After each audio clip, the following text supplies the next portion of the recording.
So, Ariana, I love reading books. I love watching movies. I love TV. And a lot of stories shape my perception of the world. And I think they do for a lot of people too. What do you think about that?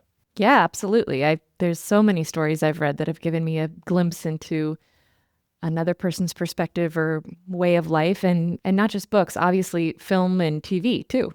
This is pertinent because today we're talking about climate and entertainment and pop culture generally. Before we dive into it, though, I'm thinking about Will and Grace. Did you ever watch that show? I loved that show. Yes. Yeah, I loved it too. And I never even really, I mean, I was pretty young when I was watching it. So I don't know if thinking about people who were gay on TV was the first thing that registered for me. And it was interesting in my adulthood learning about how pivotal that series was for gay rights and like gay normalization in the United States. You familiar with that? Yeah, it made a lot of people more comfortable. It was like, their friend. They knew somebody who was gay by virtue of a TV character, and that shifted their own views maybe and made it more relatable. And Yeah, I mean, I remember, I think I was in middle school. I used to go around saying just Jack everywhere. And I just thought it was funny. yeah, I mean, the humor did a lot there. Yeah.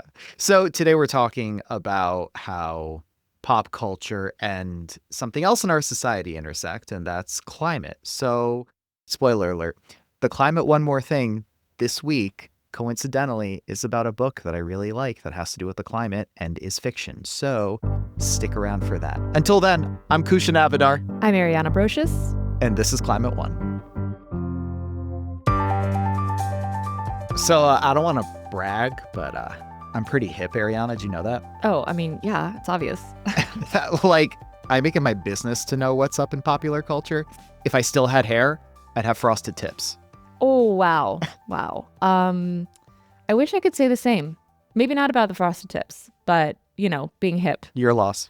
Just being with it. I'm usually way behind the times with memes and jokes and slang and pop songs. But I do watch a fair amount of TV, for better or for worse. So I do have a familiarity with the big shows on Netflix and Max, Apple, and of course, PBS. So I'm not a total rube. Of course. I mean, PBS is timeless. I've always tried to work at the intersection of current events and pop culture because I do think that's where the Overton window can shift and you can affect public opinion. And frankly, there's just a lot of joy in it. And that's exactly what today's show is all about. When it comes to climate, we have the facts, but we aren't moving fast enough. So we need to get climate awareness to the places where people already are, sharing knowledge in ways they can relate to, and maybe change the way they think about what's possible. In recent years, this climate lever has gotten more and more activated. We recently did a show on games that include climate themes or content. Today, we'll hear from someone in Hollywood and a major league athlete about how they use platforms for climate awareness. And because self-image is a key part of all this, we'll hear about a fascinating study linking views on masculinity with concerns about climate. Kousha went to an MMA match, spoiler alert, so stay tuned. You don't want to miss that. First, we're going to a space most of us know well, at least from one side of the screen. I'm talking about Hollywood. Can watching a character in a movie take charge of the future actually change what people believe they can do in real life? And can the stories we consume ultimately shape public attitudes and even policy outcomes? Allison Begalman certainly thinks so. She's an entrepreneur and impact producer working at the intersection of climate and media. She's co-founder of the Hollywood Climate Summit and co-founder and chief of strategy at Context Collaborative. We talked about the power of what we see on the screen to shape action in real life. We have a lot of people doing the work in terms of helping creatives and companies and brands tell better stories that are more accurate and also fun and exciting and entertaining. And then we really need the people to bring those case studies to light and also bring people together to talk about their learnings and hear from scientists about what they're struggling to communicate and how we as a field can do a better job. While at the same time, we are, as an organization, we do impact campaign work. We're directing attention. That's what the summit does. It really creates a space, but also directs attention so that we can take what is already happening and scale it, right? Why is it important for climate change to show up in popular entertainment? Because climate has not shown up. And because of that, we've proven that there's a lack of understanding of what climate change even is across our country, our globe. And that lack of understanding has allowed for a lot of disinformation to spread. Obviously, there's been a politicization of climate that has added to disinformation. And so, that's a whole other can of worms. But the reason culture and entertainment is so critical to the climate fight is because we hit billions of people every single day. The gaming industry alone hits around 6 billion people, and people are playing these games consistently. TV and film, you're connected with your favorite TV character, you're watching seasons and seasons of them. If they're like Ava Daniels from Hacks and they're constantly bringing up climate change and AI and all these issues that are interconnected and giving you a lens to view them through, you're going to feel more connected to it and be like, oh, okay, yeah, like that's something that's cool and fun and I can speak to in my everyday life. When you know someone and you hear something from them directly, you're more likely to share that information. And so if you're getting to know these characters and they're giving you information and then you're going out and sharing it, like that's one of the best ways to grow awareness about something. And we're also in a really dark time news-wise. So I think that's why it's also really important, because culture is one of the last frontiers that we can utilize to put out critical information. Yeah, I mean, I hear you there saying that it's important for affecting the way people think about issues, and we'll talk a bit more about that in a minute, but also this sort of messenger role that characters play where they are conveying information about lots of different things, and viewers and listeners are sort of, absorbing that to a certain degree, and it's affecting the way they might be communicating about it in their own lives. So I want to play a couple examples because I think it's great to hear just a few examples of how climate shows up in TV today. So the first is from Hacks, season 3, which you just referenced. Deborah is a 60-plus comedian, and Ava is her Gen Z writing partner. They're on a hike, they get lost, Deborah is injured. The conversation turns to climate change, which Deborah doesn't really think is an issue. So let's listen to this. Why will you admit that this is a problem? Look, even if what you say is true, what can any one person do about it? Well, you're right. Your average person can't do as much as corporations or governments. There you go. Case closed. I said average person. You're one of the biggest climate criminals I know. Your carbon footprint is huge. Well, not as big as your carbon handprint. Hey, we had an agreement. I'm handicapped now. I have more rights. Okay, you know what? Joke all you want, but you drive cars that are inefficient. You take a private jet everywhere. Not everywhere. All the stuff that you sell on QVC, it's all plastic and fast fashion. Polyester doesn't degrade. It's made from oil. Okay? Forever 21 is basically Exxon. Zara, BP. Listen, I'm not saying you're wrong. It's just that young people are just so much more dramatic about everything. And you live long enough, you realize things don't change that drastically. Okay, think of it this way. When you play a comedy club, you don't do the shitty material at the end of your set and leave the crowd cold out of respect for the comedian following you, right? Of course not. Okay, so maybe think of the earth that way.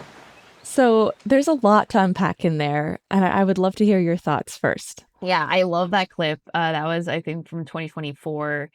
And our partners at the NRDC actually work directly with the team at Hacks and the showrunners and the writers to sort of give them inspiration and ideas for like what Ava could say and like how it could reflect their relationship. I also say always like intergenerational action and relationship building is so core to climate because we just have these giant gaps, which you're sort of seeing in this clip. But yeah, I mean, unpacking it, what I think Ava as a character, especially in the scene, but always does really well is connecting big issues together in a really personal way. So like she talks about like in this one clip, fashion, plastic and its connection to oil. She talks about the footprint. She talks about pollution. But what she does really great is she says it in a way that, for Deborah, like says it in her own terms. And I think that you see that at the end where she's talking about like you wouldn't leave a room cold, right? Like that's sort of the big finale. I think that's really important when you're doing this type of work is like really diving into how would your character act? How would you talk to someone about it? And then Yeah. making those connections shows us how intersectional climate is, that it really connects to many different issues. Yeah, the intersectionality is really on display here, and that's key. Also, that idea that it has to feel authentic to the character, right? And this character, Ava, for people who don't watch the show, I mean, she is outspoken, she has a lot of opinions, and the intergenerational thing is really interesting as well. And I think that's something probably older and younger viewers of this can relate in some respect to either character. So I want to ask, what makes a story good in terms of being climate informed versus climate themed? There's so many different ways to describe climate storytelling now, and everyone has their own jargon. We've sort of at Context Collaborative have thought about it in terms of 3 different areas. So there's like a climate themed, climate informed, and just like the broader lens of climate context. So when I think about climate themed, I'll think of a story that's maybe more, nature is the story, climate is the story. So I would maybe think about like Okja. That was a film from a while ago, but it was very, very rooted in nature. Same with Wild Robot, Hoppers, maybe even Jurassic Park too, like nature-based solutions. Maybe they're about animals, maybe they're about mycology or trees, but it's all wrapped up in it. Versus climate informed is more like climate is going to shape the world, but it's maybe not the main plot. And I don't want to spoil the next clip, but I think that next clip is more geared towards that. Yeah, well, let's go there. Let's listen to it. So this next clip is from The Morning Show, season 4, episode 2. In it, reporter Alex Levy, played by Jennifer Aniston, is stuck in traffic because of a protest in downtown. So she ends up jumping out, reporting live from that protest, and we'll give a listen to this. I am at 23rd and Broadway, where traffic is at a standstill, where the city has come to a standstill as the radical earth activist group Extinction... Please keep filming, I'm live. Iconic. Oh, it's Levy! Extinction Rebellion. Levy! Hey, and who are you? A warrior for truth. And what are you doing here? Why are you doing this? This summit is a front for big oil. It's a cover to sell drilling contracts. Look at International Allied Petroleum. Their CEO, Zeke Pemberton, hides his company's pollution behind these sham summits. The stock price gets a bump and he takes home over $100 million a year. But this is a summit for renewable energy, so where are you sourcing your greenwashing claims? What is your evidence? We have receipts. They're internal documents. Well, then why are you shutting the entire city down? Why don't you just publish those documents? Because no one believes us. No one listens. Alex, watch out. So two sort of things I want to talk about. One, it's different because it's really deeply specific. And I think speaking to the bigger climate movement and systems, it's not a character-based scene. What I think is really great about the scene is that we're getting really specific about a really critical issue within climate, which is corruption and big oil sort of deciding that they do this all the time. They show up at climate conferences. They show up at COP, oil executives. Like, they're behind the scenes lobbying, but also greenwashing at the same time so that we don't know. They created the concept of carbon footprint.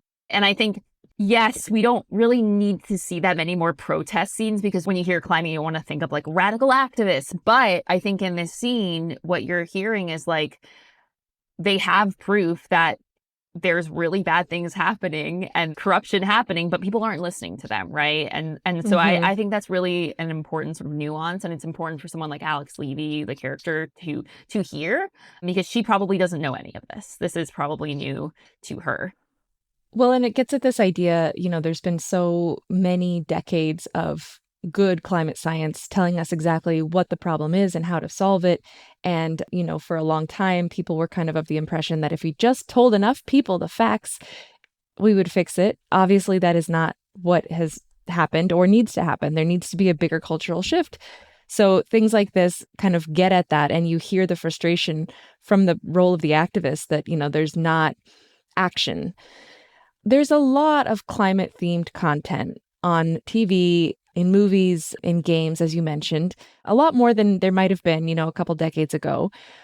But a lot of it is apocalyptic and dark. Some of it paints kind of a bleak future. Even if the entertainment value is high, it can be kind of hard to sit with. Things like The Day After Tomorrow, Mad Max. As someone who thinks a lot about the impact of these films and TV shows, how do you view those kinds? I would say that Hollywood's never not going to tell apocalyptic stories. Like, as a movement, I'm sorry to speak for the ecosystem of climate storytelling, but I think, unfortunately, because they're going to keep telling these stories and because all around us we're seeing climate disasters, extreme weather that is mainly brought on by climate change. Like, I think we just need to, as a community, lean into how can we make those as accurate as possible. I think there's ways to do it. I just think it's about how do you do it in a way that people understand that this is happening right now and that they learn things from it, right? Like, even if it's subconscious, like climate preparedness and resilience, like what does it look like to bring your community together? For example, the show Paradise, I personally think does a great job of that. They talk about the racial inequities. They talk about, okay, if there is something to happen, what type of group do you want to have around you? You want to have a nurse. You want to have someone that can maybe translate. You want to have someone that can cook and forage, Yeah, real skills. Real skills. Yeah. So based on our conversation so far, my guess is that a lot of the people that you work with at the Hollywood Climate Summit come to the summit already wanting to incorporate climate into their work or already doing it. Maybe they want to learn how to do it better or get a little more recognition or platform for some of that work. What about people who aren't already on board? How do you bring them in? So basically within the summit, we have different programs. We have programming that is, more deep dive and more complex, but also the mainstream of it all. Like when you bring in a big TV show, it had Grey's Anatomy on a few years ago, like that brings in new people. Our main conference, it's just like a big rah-rah celebration, which is so rare these days, especially in climate. And it's usually 50% new people who have never been before, which I think is we love doing that. And we love bringing in new speakers. Like if there's gamers or TV and film folks who feel like they're interested, but they don't want to mess up and they don't want to say the wrong thing and they don't feel like they're an expert. Like we try to create forums that make them feel safe enough to try. And then usually that sort of gets them in or gets people more excited to keep doing the work. We also take our programming to other places. So we do Sundance every single year. It's free. We try to create low barriers to access so that people can just come. And that also brings in new people, right? But I think the mainstream culture piece of it is just the way because they're just watching something and then there's climate in it. And climate's, again, it's intersectional. Every single issue connects to it. I think that's also that's the best part of climate and the worst part of climate because it makes the marketing really hard.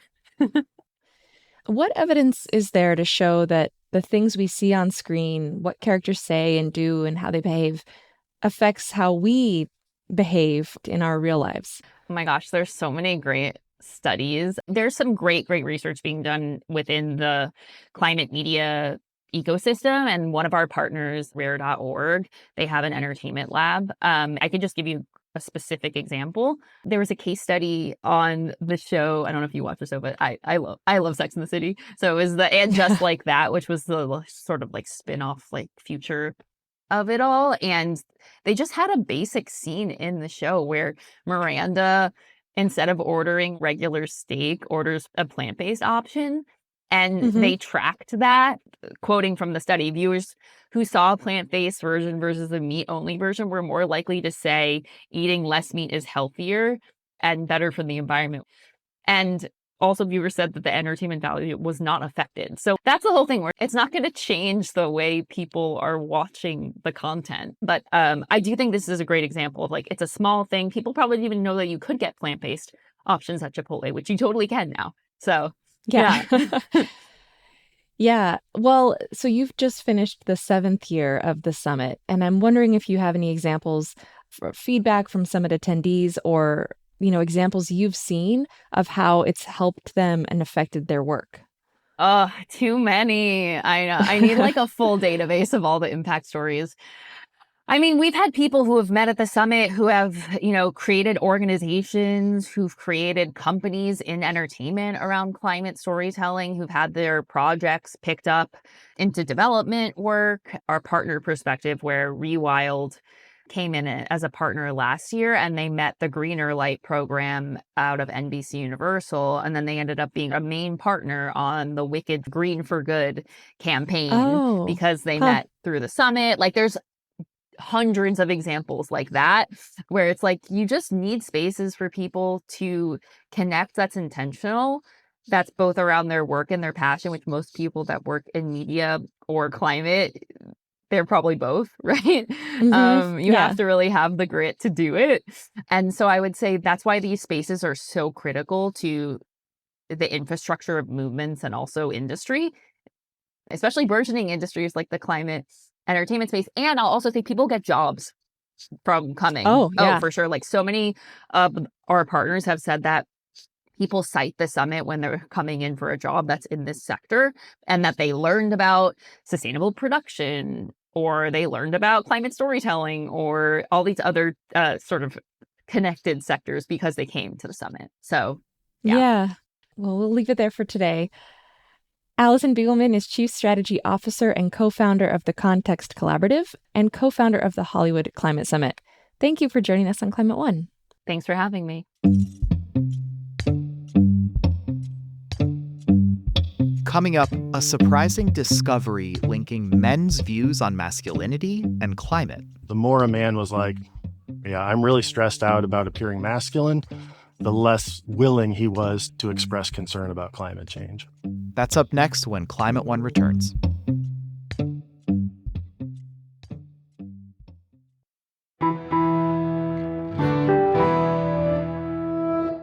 This is Climate One. I'm Kousha Navidar. There's been a lot of macho energy in the national conversation as of late. The UFC fight on the White House lawn commemorating the 250th anniversary of the U.S. was a sweaty, surreal spectacle.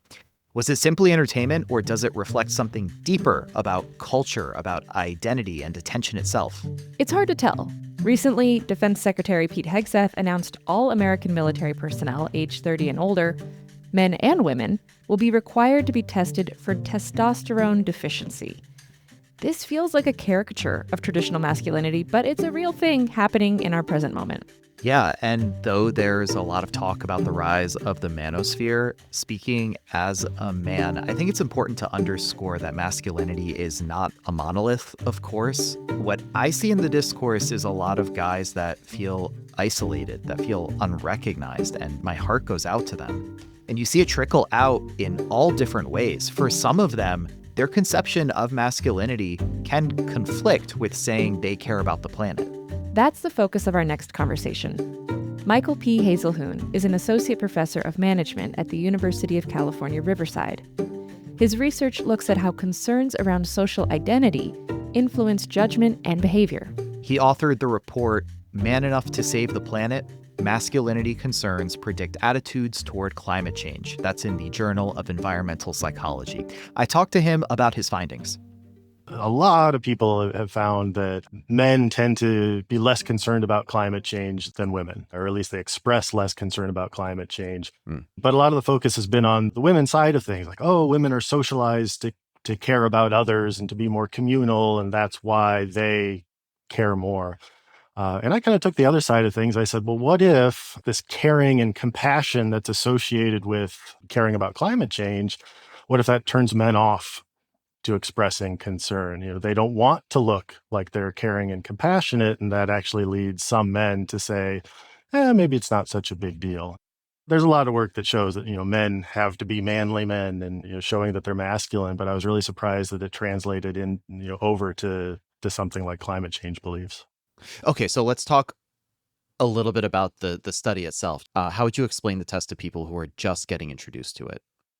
Yeah, so it was a multi-study project starting with, do people believe that men who care about climate change are warmer? Are they more caring? Are they more compassionate? Things like that. And they are.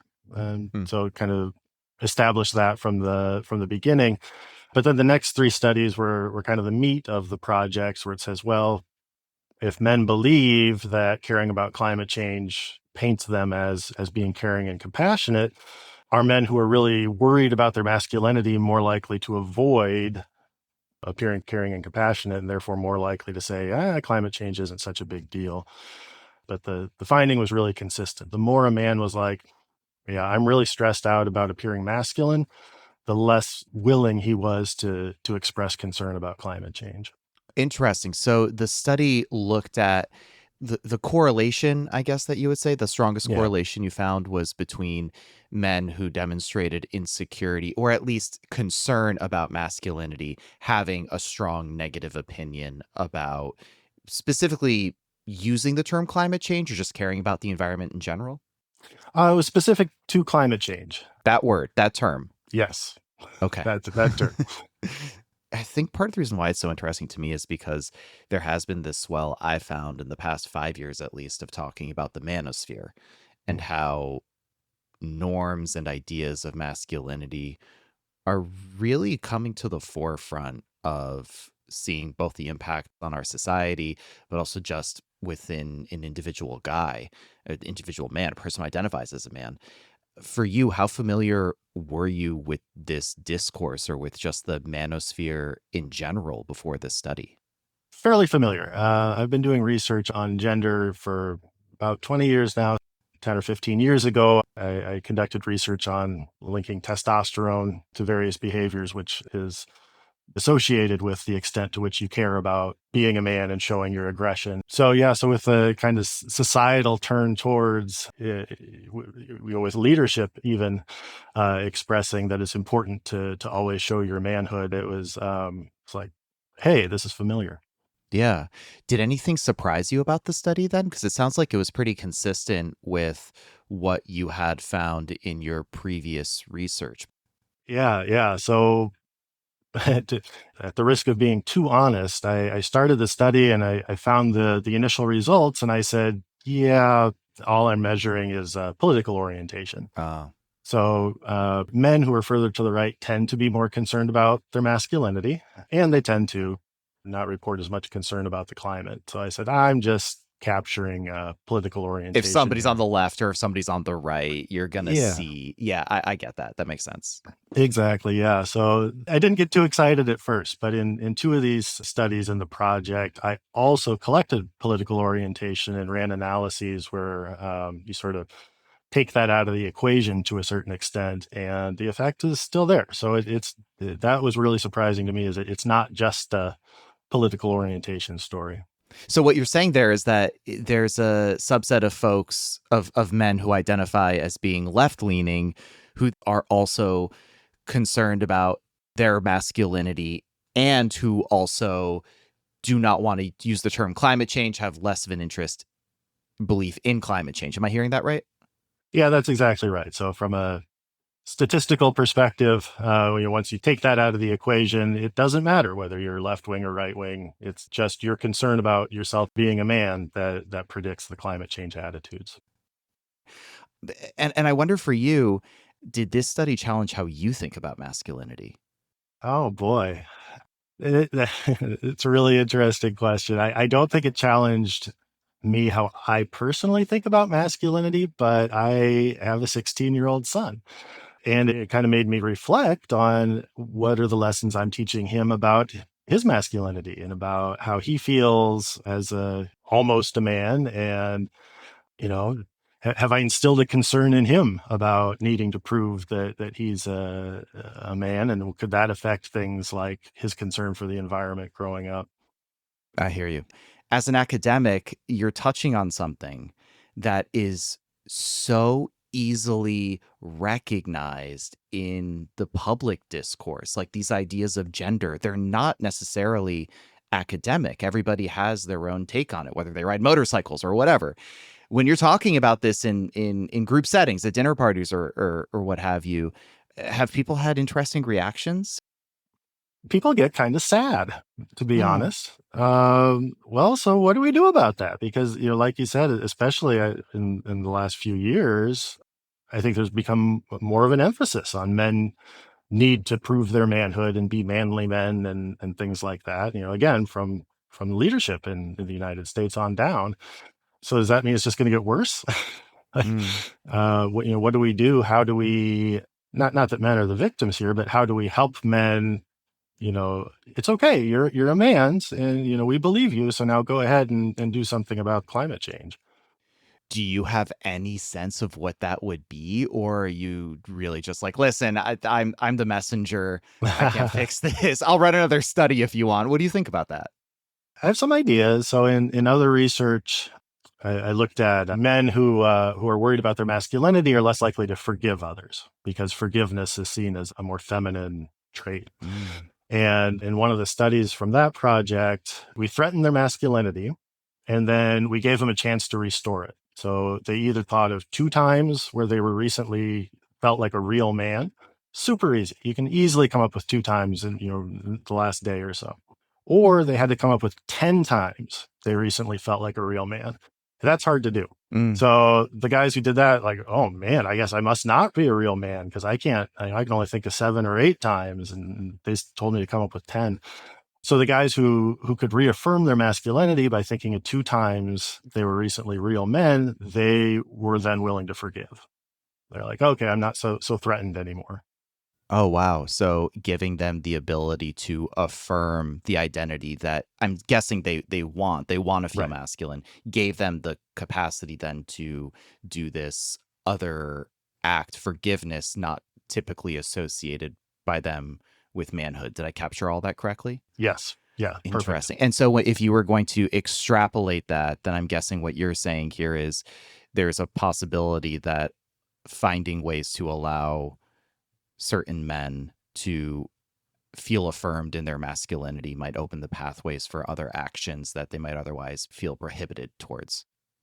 Yeah, I think that's true. And of course, then the tough part comes, a lot of times men affirm their masculinity by doing really bad stuff. I was going to say socially undesirable, but yeah, really Fair bad enough. is probably more accurate. By being aggressive and expressing attitudes against homosexuality and towards war and Sure. things like that. But some researchers have, I don't think that this has been empirically tested, but they've suggested things like men should go out and take up mountain biking. It's it's risky in some ways. It's physical activity, things like that. And so maybe that's a positive way that men can affirm their masculinity.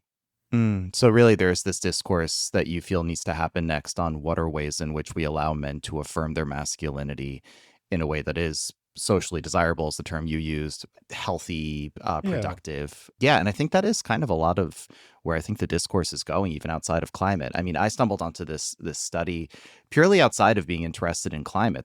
What do you think is next regarding this study? Like, what do you want to do, or how do you want others to use what you found? I'm a little hesitant to make strong recommendations about how this project should be applied and what do we do with it. I think it's a little early to say, well, based on this research, we should definitely do X, Y, and Z. I think that's a little too premature, and I'd really like to better understand how this really works in the real world. I think that, at least based on my research, make it more of a safe space. I think take it away from the political side of things. Masculinity is multifaceted, right? So there is that traditional, like, oh, I have to be aggressive, have to show how strong I am. But there is the, like, being a good father, being a protector, things like that. And I think if we take the political stuff out of it, maybe we can turn the conversation more towards maybe the softer sides of masculinity, and that might lead to a more productive conversation. Which is interesting, because I think when most people think of masculinity, the term safe space doesn't particularly register, right? I know, and I am in no way, shape, or form painting men as the victims in this in this conversation, but it stresses men out, the worry about appearing masculine. So it's something we have to take into account. Some of them ride motorcycles. That's right. Michael P. Haselhuhn is Associate Professor of Management at UC Riverside and author of the study, Man Enough to Save the Planet, Masculinity Concerns Predict Attitudes Toward Climate Change. Michael, thanks for joining us. Well, thanks so much for having me. This idea that men who care a lot about appearing masculine also care less about the climate, that stuck with me. I wanted to ask guys about their thoughts on masculinity out in the world. So where do you think I went? That's right, an MMA cage fight. Your next match is a mixed martial arts bout between two warriors in the lightweight division. In a former life, I boxed, so being at this MMA event wasn't that outside the box for me. Ladies and gentlemen, make some noise. As I started talking to guys in the crowd, one thing delighted and kind of surprised me. How many were there to support others? I'm here to support a friend of mine that's fighting today. I'm here to watch my boy beat someone's ass. A couple of my friends from my gym are fighting today. Just here to support them. Well, I'm here because one of my best friends I knew since like the beginning of high school to now, he's fighting right now. So, I'm about to go see that. Oh, awesome. Have you ever seen him fight before? Yeah, this is going to be my second fight I've seen of his so far. He had a lot of them, but... It was nice to see guys there to support each other. I wanted to know how these MMA fans thought about climate and its relationship to masculinity. Here's Amari. When I say the word manly, what comes to mind? I say it's by the way you handle yourself. Like other people say manly as being able to like fix things or like being more like masculine and everything, but it really depends on how you really see it. But me personally, I feel like being manly is all about like just being in the field, knowing how you got to do and knowing how to move. Is caring about climate or nature manly in your perspective? Of course. Because at the end of the day, you're caring for something as one, and then if you're passionate about what you're caring about, it makes a lot of sense. And it's more manly to care about things that everybody should care about, especially if it has stuff to do with you. Like for example, you gotta be kind to nature, animals, plants, all that type of stuff. Because at the end of the day, you're not the only person alive on this planet. You're not the only thing alive on this planet either. Another guy in the crowd, Jose, says masculinity is synonymous with maturity, and he didn't see an inherent link between being masculine and dismissing climate concerns. So to look at like climate change to be a feminine thing, it's just immature. But Jose also didn't know where he landed on climate change.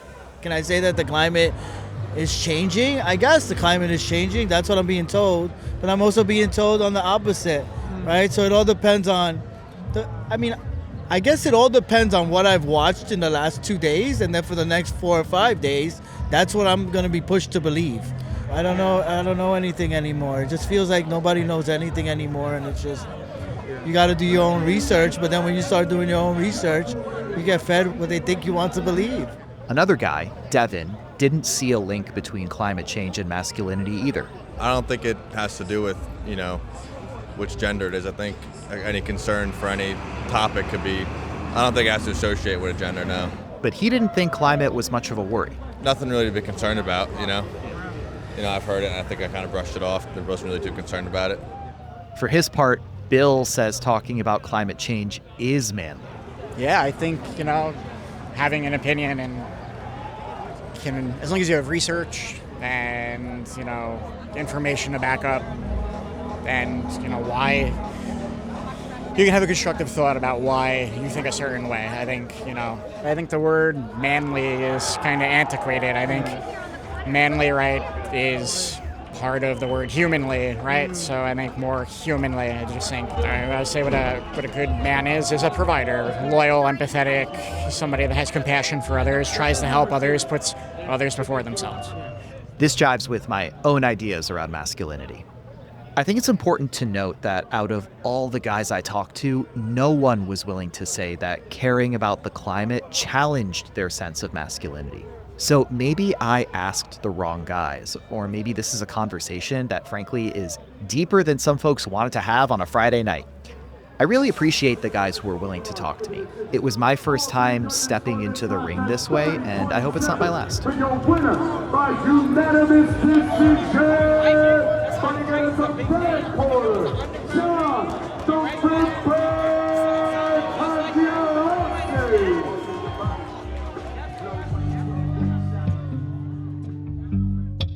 Coming up, Major League Baseball player Brent Suter shares his views on climate action, faith, and using his platform. All the action and activism is driven by a love for the creator and an appreciation for the creation. And I want to see that creation be healthy for my kids, their kids. That's up next when Climate One continues.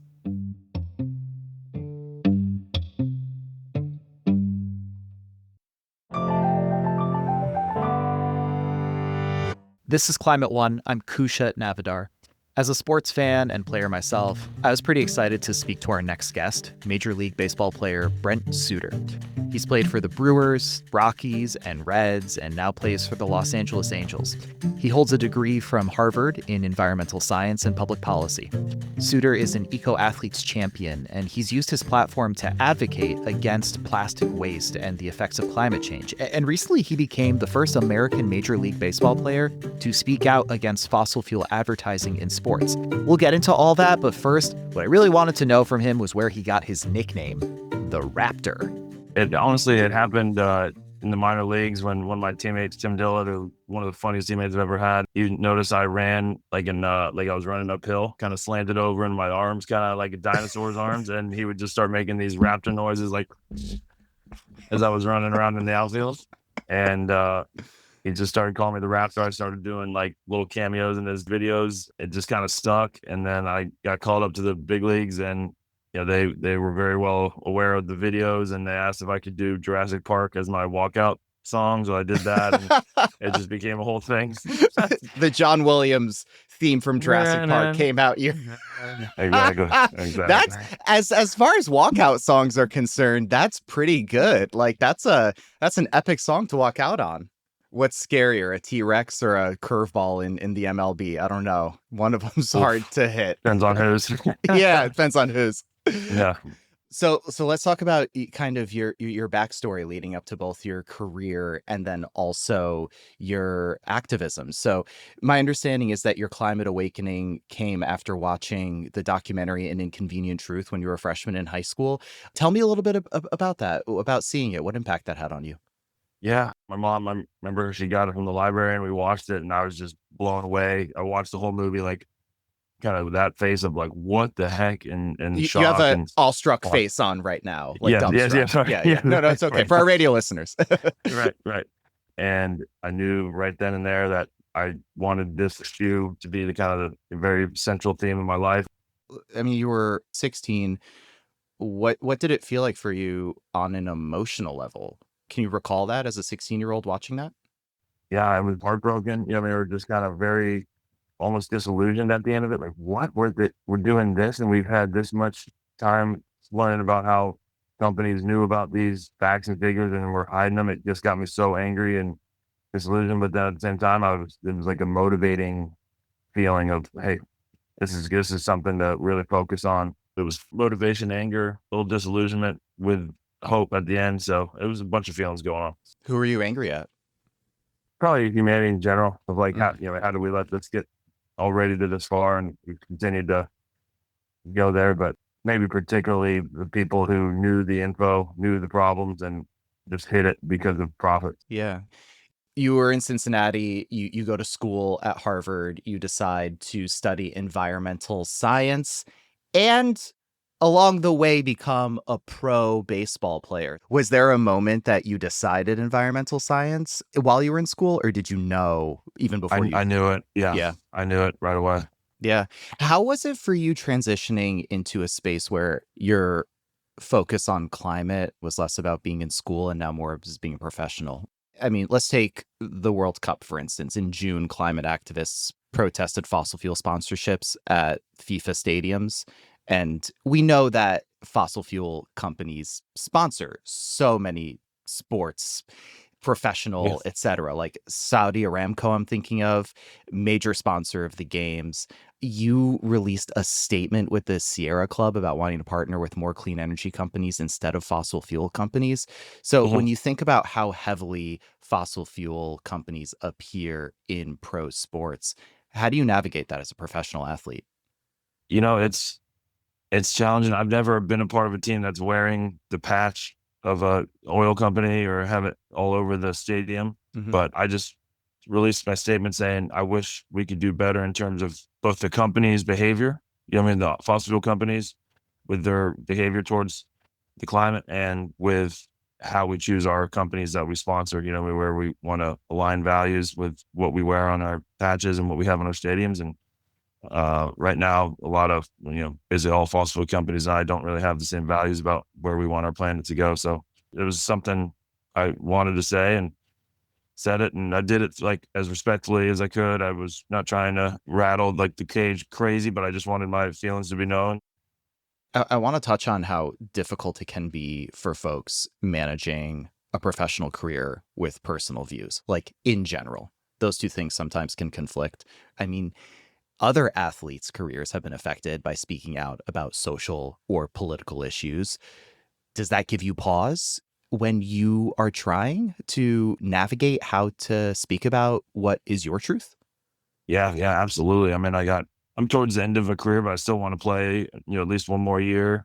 So, I've seen guys that are speaking out or people in the course of history that spoke out and got basically blackballed from their league, or just, shunned away from getting any other opportunities. I've seen guys, take a lot of fan mail hate and a bunch of hate on social media and a lot of negativity for just speaking their views. And so yeah, it's definitely a fear, something to consider. It's probably a reason why I hadn't done it before, but it felt like it was time, and it's in the place and the how to do it, that it was time.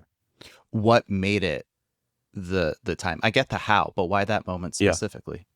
Because it was such a culmination year of, World Cup sponsorships. I think we were like literally playing the Dodgers at their stadium with all the, the 76 signs all over the place. But with the World Cup going on this year, it just felt like a really powerful year where people are in tune with leagues and their sponsorships and sports and, worldwide events going on. I mean, we've had like the Winter Olympics this year.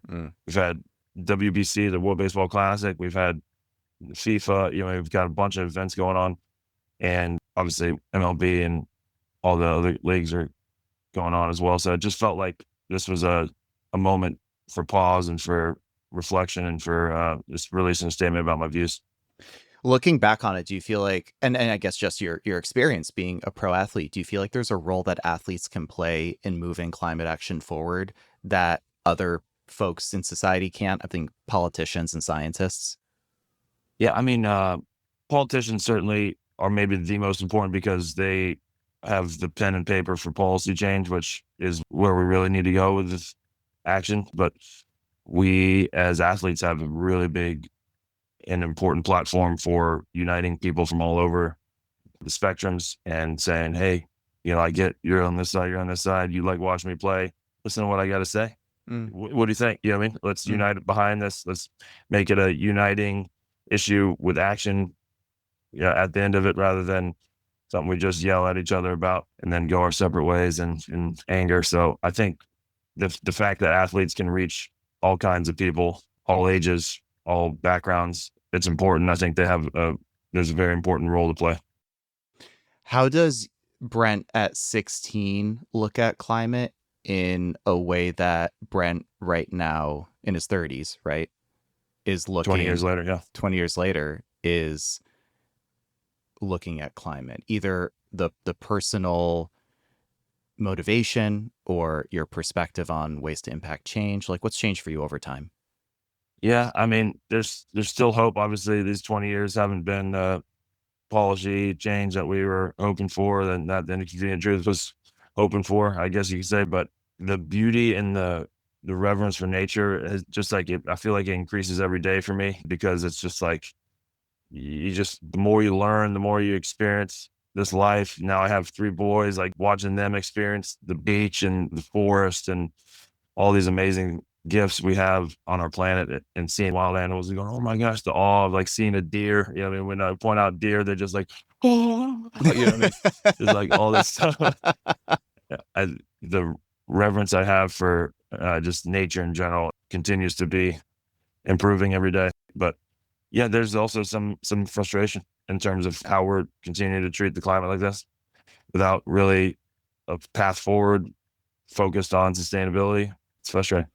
Reverence is a big word. Like, reverence means the way that you see it impacting your worldview, the way that you try to live. Like, can you tell me about that? How climate fits into your own personal philosophy? Yeah, for sure. So I'm definitely a Christian, and I'm come through environmentalism from a spiritual lens, right? I look at this planet we've been given as God's creation and God's gift to us, and with a lot of things God gives us, it's how we use it and treat it. And foster it, that is our gift back to him. So, for instance, my baseball gifts, I look at those as a gift from God, and how I, go about my day every day and play hard and play for him. That's my gift back to him. It's the same thing with the planet, how we treat the planet and how we treat each other really is our gift back to him. So all the action and activism is driven by a love for the creator and an appreciation for the creation. And then I want to see that creation be healthy for my kids, their kids, their kids. And right now we're on a path where it doesn't look like that's going to be the case, but we can turn it around. Yeah. For this show, faith comes in to many conversations when we talk about what brings folks to the table.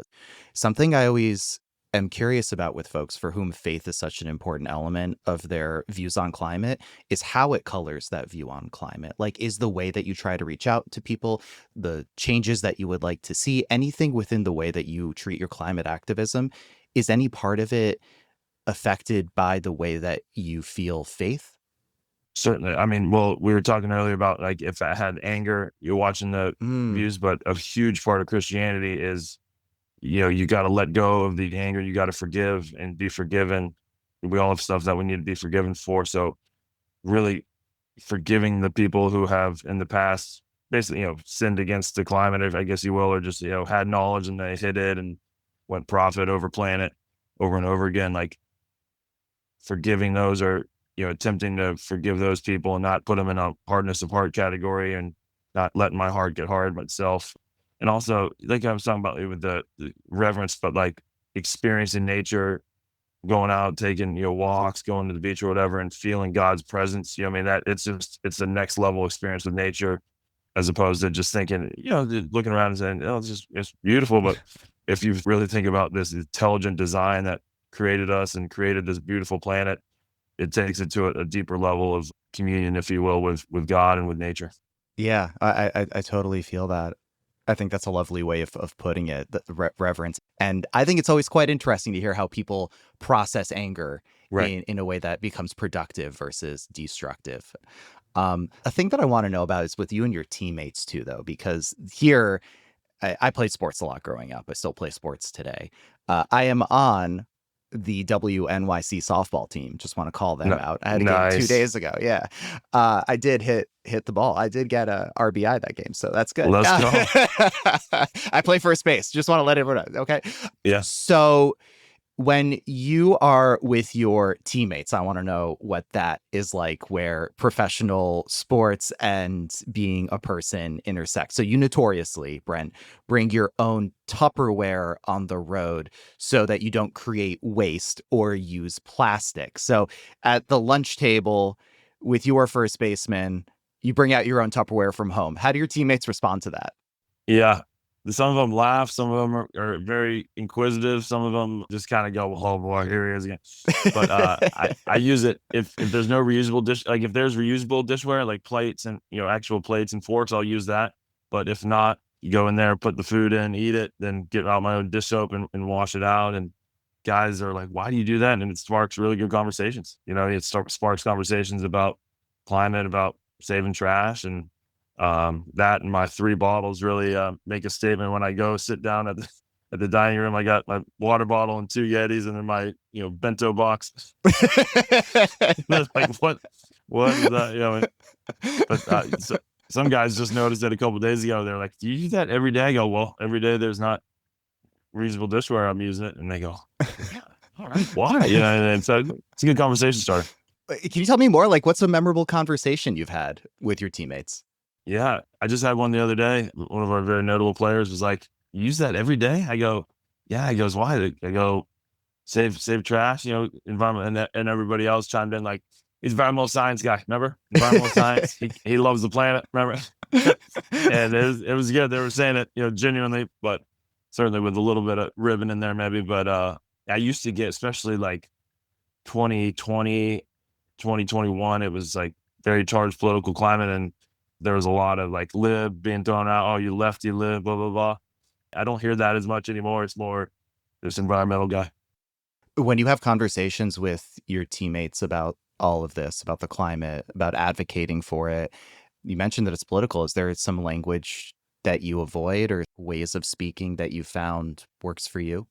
No doubt. Buzzwords that the conservative guys in the clubhouse absolutely hate are global warming and climate change. So I try to avoid those.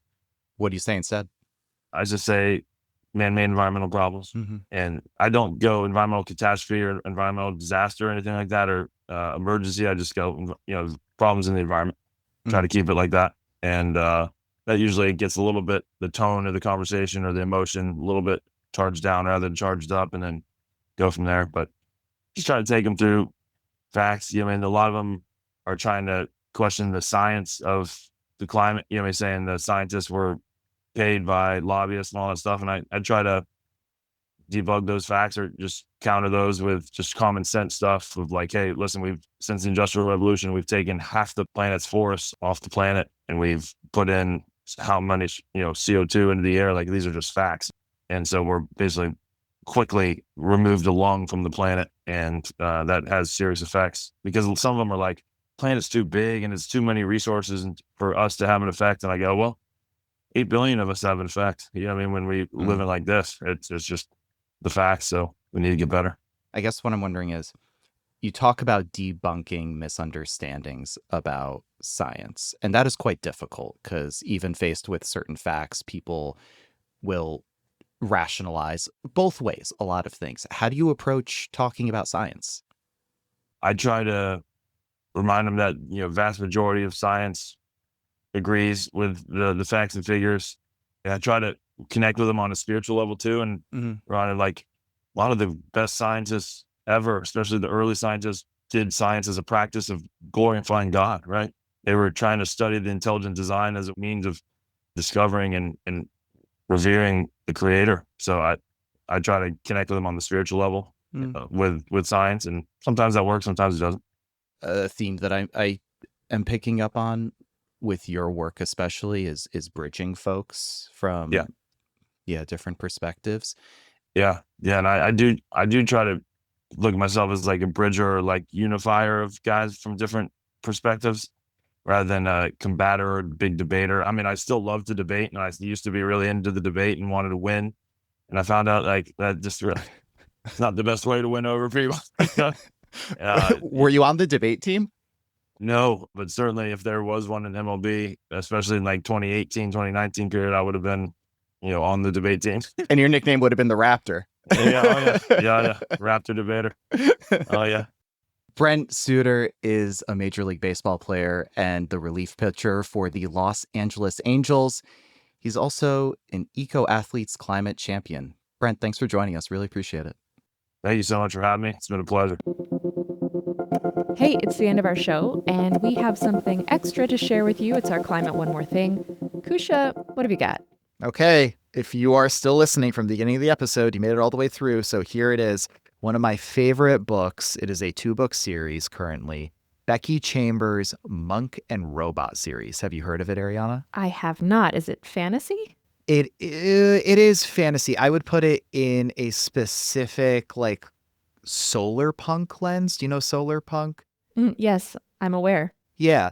It takes place in the future after climate change has really changed the world, but also after robots have gained some kind of sentience. And I don't want to ruin too much of the book, but it's just a beautiful meditation on what it means to find meaning. And it's about 2 characters going through the world together and in unexpected ways, like many adventures do. But the thing about the book is how they look at an optimistic view of the future after a lot of change has happened to it, which you don't always get with climate fiction. And I just thoroughly enjoy both this first book, which is a psalm for the wild built, and the second one is a prayer for the crowned shy. Some of the most therapeutic reading I have ever done. I really recommend the book. Wonderful. Well, thank you. Book recommendations are always welcome, and you can tell us what you're reading by leaving us a voicemail right from our website or from your phone. Just go to climateone.org/hello. And that's our show. Thanks for listening. You can see what our team is reading by subscribing to our newsletter. Sign up at climateone.org. Climate One is a production of the Commonwealth Club. Our team includes Jenny Park, Austin Colon, Megan Basilia, Brad Marshland, and Kousha Navidar. Our theme music is by George Young. I'm Ariana Brocious.